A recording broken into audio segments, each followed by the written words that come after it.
ये प्रॉब्लम मेरा नंबर 2 है। इसमें इस क्वेश्चन में क्या बोला गया है, एक फार्मर है, ठीक, एक फार्मर है जो अपने घर से खेत खेत में जाना चाहता है, अपने घर से खेत में जाना चाहता है, अपने घर से खेत में जाना चाहता है, तो उसको इस रास्ते से होकर अपना खेत में जाना पड़ेगा, ठीक है। तो पहले वह उत्तर दिशा की ओर 500 मीटर चलता है, फिर वो यहाँ से 400 मीटर किधर, पूर्व दिशा की ओर चलता है, और फिर वह नीचे यानी कि साउथ यानी कि दक्षिण दिशा की ओर 200 मीटर चलता है, तब वो अपने खेत में पहुंच जाता है। तब बोला गया कि आपको इसको डिस्टेंस निकालना है। तो हम मान लेते हैं कि पहले ए बिंदु पर था, फिर इसको बी बिंदु पर जाना पड़ा, बी बिंदु के बाद सी बिंदु पर जाना पड़ा, उसके बाद डी बिंदु पर जाना पड़ेगा। हमको डिस्टेंस यानी दूरी निकालना है, तो ए प्लस बी प्लस यानी कि इसको ऐसे हम बोल सकते हैं A B plus B C plus C D. होगा कि नहीं होगा? चलिए ठीक है। अब इसका हम सभी इसको जितना मतलब कि जितना मेजरमेंट दिया गया उसको हम जोड़ देते हैं। 500 मीटर प्लस 400 मीटर प्लस कितना है 200 मीटर, ठीक है 200 मीटर कितना हो गया, 5 2 7 5 11, कितना हो गया 11, इतना ही ना होगा, 6 5 1100, ठीक, इतना हो गया, इतना मीटर इसका क्या हो गया मेरा, ये कितना हो गया दूरी हो गया। अब इसका हमको विस्थापन निकालना है। विस्थापन सबसे छोटा रास्ता, क्या, सबसे छोटा रास्ता यानी कि ए बिंदु से डी बिंदु तक पहुंचने के लिए हमको सबसे छोटा रास्ता कौन सा होगा, ये होगा, ठीक। और हम आपको बताए थे कि क्या, कि जब कोई बिंदु ए बिंदु से चलना शुरू करे और फिर वह ए बिंदु पर ही आ जाए, तो उसका विस्थापन क्या हो जाएगा, मेरे दोस्त, विस्थापन उसका 0 हो जाएगा। अब देखो वही काम किया है। अब देखिए इसका हम यहाँ से एक खींच देते हैं, इसको हम यहाँ पर एक्सप्लेन करते हैं, ठीक है। देखिए पहले ये 400 मीटर गए, सॉरी 500 मीटर गए उत्तर दिशा की ओर, फिर 400 मीटर, फिर 200 मीटर, ठीक। अब देखिए अब यहाँ से हम इसको ए बी सी डी, ठीक, यहाँ खेत पर ये पहुँच चुके हैं, ये आदमी अपना खेत पर पहुँच सके अपना ये, और ये अपना घर से चले थे, ठीक है, अपना घर चले थे और खेत में पहुँच चुके हैं। पहले देखिए ए से बी तक गए 500 मीटर, ठीक, बी से सी पर गए 400 मीटर, और सी से डी पर गए 200 मीटर, ठीक। अब देखिए ये देखिए इसके यानी कि उत्तर दिशा में गया था 500 मीटर और दक्षिण दिशा में आया 200 मीटर। हम इसको यहाँ से मिला दे तो इतना दूर इसका डिस्प्लेसमेंट क्या हो जाएगा, 0 हो जाएगा, होगा कि नहीं होगा। और इसका मतलब कि इसका ये यहाँ पर ये 400 मीटर है, तो ये दोनों दूरी बराबर है कि नहीं, तो ये 400 हो जाएगा, ठीक।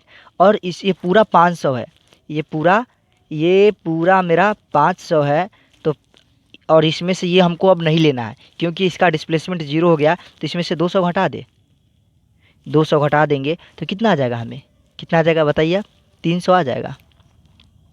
500 में से 200 करेंगे तो 300 आ जाएगा, 300 मीटर आ जाएगा।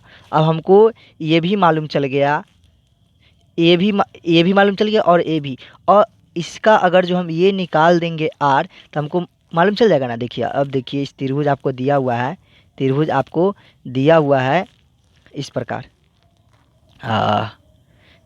प्रकार त्रिभुज दिया हुआ है, आपको ये निकालना है। ये आपको 400 मीटर दे रखा है, ठीक, और ये 300 मीटर दे रखा है। तो पाइथागोरस पर मैं पढ़े क्या पढ़े थे, इसको हम A B C, A C square बराबर क्या होता है पाइथागोरस पर में से, चलिए इसको स्क्वायर को इधर ले आएंगे तो रूट अंदर 300 के स्क्वायर प्लस 400 के स्क्वायर, कितना हो जाएगा 9, यानी कि 300 और 300।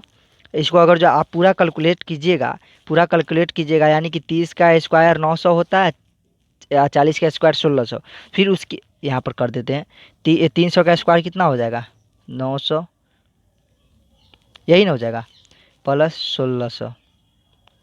जब आप इसको सॉल्व कीजिएगा तो इसका सीधा आंसर हो जाएगा 50 मीटर। कीजिए, इतना मतलब कि थोड़ा सा मेरे पास टाइम का कमी है इसी कारण नहीं किया। चलिए इसका डिस्प्लेसमेंट हो गया। अब देखिए तीसरा क्वेश्चन आपसे क्या पूछ सकता है, तीसरा क्वेश्चन आपसे पूछ सकता है औसत वेग। औसत तीसरा क्वेश्चन आपसे पूछ सकता है औसत वेग। भले और पहले औसत चाल देख लेते हैं। औसत चाल, औसत चाल आप पहले बोलिए। आपको इससे पहला वीडियो आप देखे होंगे तो आपको मालूम होगा कुल दूरी, कुल दूरी बटा कुल समय होता है कि नहीं होता है? कुल दूरी बटा कुल समय होता है। कुल दूरी कितना दे रखा अभी तुरंत निकाले हैं। कुल दूरी अभी हम निकाले हैं 1100 मीटर। कितना? 1100 मीटर, 1100 मीटर। और जो टाइम लगा है मुझे यहाँ से यहाँ तक जाने में, टाइम हमको सॉरी दे दिया, हम नहीं लिख पाए थे, 20 मिनट। कितना लगा था हमको टाइम जाने में? कितना लगा था? 20 मिनट। इसको हम 20 से भाग दे देंगे ना, 20 से भाग दे देंगे तो वही मेरा क्या हो जाएगा? आंसर हो जाएगा। अगर जो आप इसको 20 से भाग दीजिएगा तो कितना आ जाएगा? 55 मीटर पर मिनट। ठीक। और अब डी में औसत वेग, औसत वेग निकालना है। तो औसत वेग बराबर क्या होता है? कुल विस्थापन बटा कुल समय। क्या? कुल विस्थापन बटा कुल समय, टोटल विस्थापन बटा टोटल टाइम। ठीक। अब यहाँ पर देखिए टोटल विस्थापन कितना दे रखा है, टोटल विस्थापन हमें कितना दिया है, अभी हम तुरंत निकाले विस्थापन 50 मीटर। ठीक। विस्थापन कितना निकले? सॉरी 500 मीटर होगा इसका। इसका क्या हो जाएगा? 500 मीटर हो जाएगा। गलती से लिखा गया 50 मीटर, ये सब जीरो, ये 500 मीटर होगा। ठीक है, ये मेरा 500 मीटर होगा। ठीक है, तो इसका देखिए इसका टोटल विस्थापन कितना हो गया?